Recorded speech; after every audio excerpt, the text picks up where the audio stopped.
ABC Listen. Podcasts, radio, news, music and more. This next conversation will contain references to sexual assault. In the words of a North Korean worker in China, if you show even the slightest attitude, they will treat you like an insect. The worker was one of more than 100,000 people sent to the country's factories. Some of them are kept in conditions of near slave labour, enduring beatings and sexual abuse, and they're told that if they try to escape, they face death.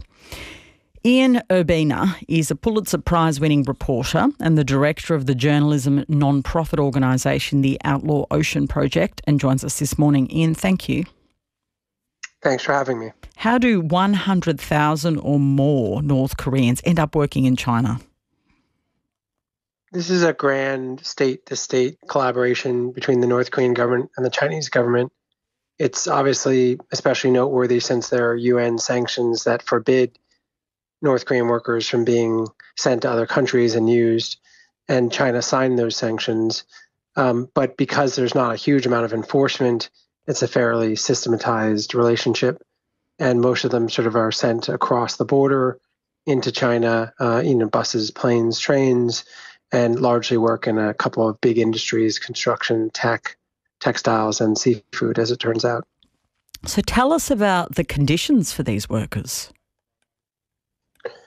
Well, they were much worse in the recent years because of COVID, but typically these are in the seafood industry, which we focused on. These are women, usually under 35 years old.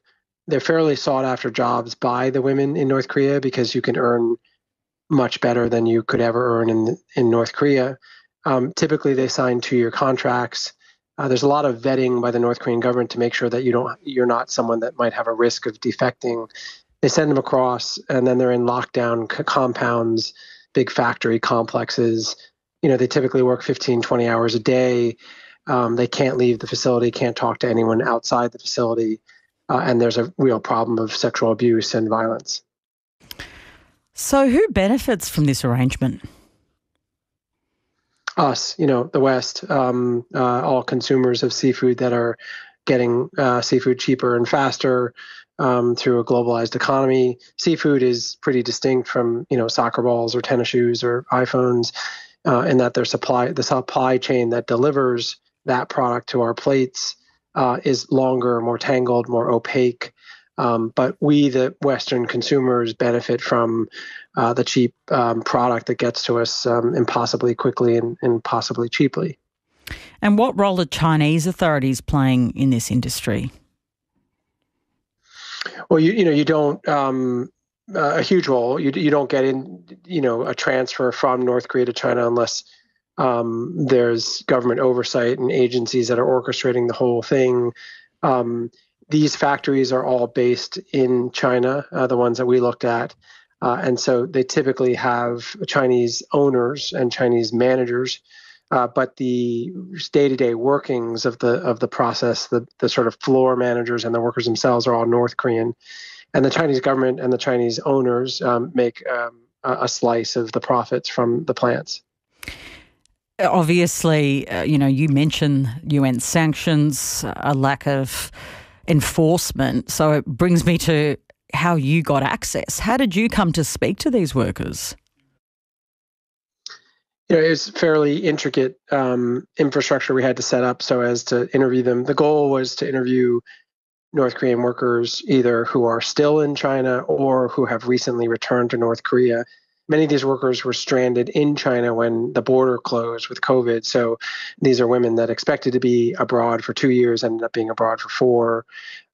We were able to interview them by essentially layers of colleagues in China, South Korea, and in North Korea that we set up, whereby we identified 36 women who presently work in the factories or recently worked in the factories, and then sort of found discrete ways to meet with them. In North Korea, that was obviously very tough, but we interviewed 24 women, typically in parks or open fields or in city streets where it's tougher for state security to surveil them. Very quick interactions, typically a half hour, we transmitted, several dozen questions to the person who was going to meet with them. That person did the interview, transcribed the answers, and then through encrypted apps, sent them back to us. And sort of over the course of multiple months, we accumulated enough interviews so that we would have a trustworthy data set. So should people in Australia be concerned that the food they eat or items they buy may be involved in this kind of brutality? Yeah, unfortunately, yes. I mean, this is an industry. Most of the world's seafood is either coming out of the water and pulled onto Chinese ships, or it's processed by other countries. It's fished by other countries and then sent to China for processing. So the largest player when it comes to seafood is China, and that includes seafood that's going to Australia. And so, yes, unfortunately, most of the major brands in the world, be they grocery store chains or restaurants, are indeed getting seafood out of factories that are likely working North Korean labor. China also utilises labour in factories across the country from the ethnic Uyghur minority. How are those workers treated?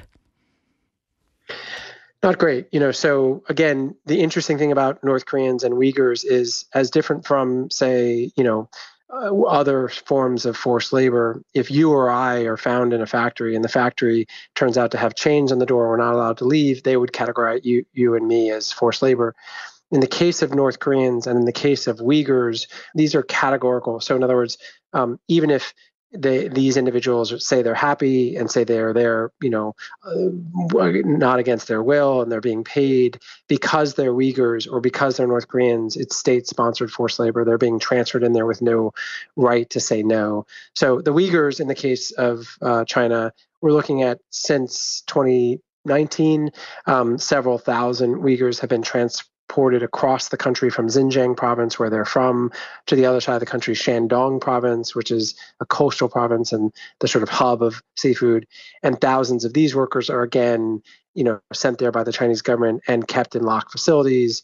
If the Chinese government goes knocking in Xinjiang and to all young men under 30 and says, look, we've got a job for you. You need to be, at this train station on this day. If you say no, then you're going to end up in an internment camp or one of your family will. So you don't have the right to say no. And then when you get the job and you arrive there to Shandong province as a Uyghur, you stay at the facility and you work. And again, same sort of long hours, wage theft, etc., same sort of captivity problems. This is obviously really disturbing for people listening. I often feel like we hear stories like this and people do feel quite powerless. Are we powerless to have an influence on this? Yeah, I mean, it's demoralizing for sure. We all depend on a globalized economy, and it's hard to know where we get our stuff and whether we're complicit. I think we all are complicit. Are we powerless? No. I mean, we all wear different hats, right? We pay taxes and we can write a letter to our lawmaker and ask them pointed questions about what they're doing about this issue. We choose what we buy, and we can get on the internet and Google and see what are brands that seem to have a better reputation and might be more locally caught and better vetted and not associated with this stuff. So we're buyers. We're donors. We can contribute to NGOs that are doing good work, and we want to support to fight these things. So we're not powerless. We have ways in which all of us can play different roles to try to counter this. Ian, thank you. Thanks for having me. Ian Urbina is the director of the journalism non-profit called the Outlaw Ocean Project. His latest piece for The New Yorker is a really powerful and disturbing piece inside North Korea's forced labour program. ABC RN helps you understand the world. Find more of our stories on the ABC Listen app.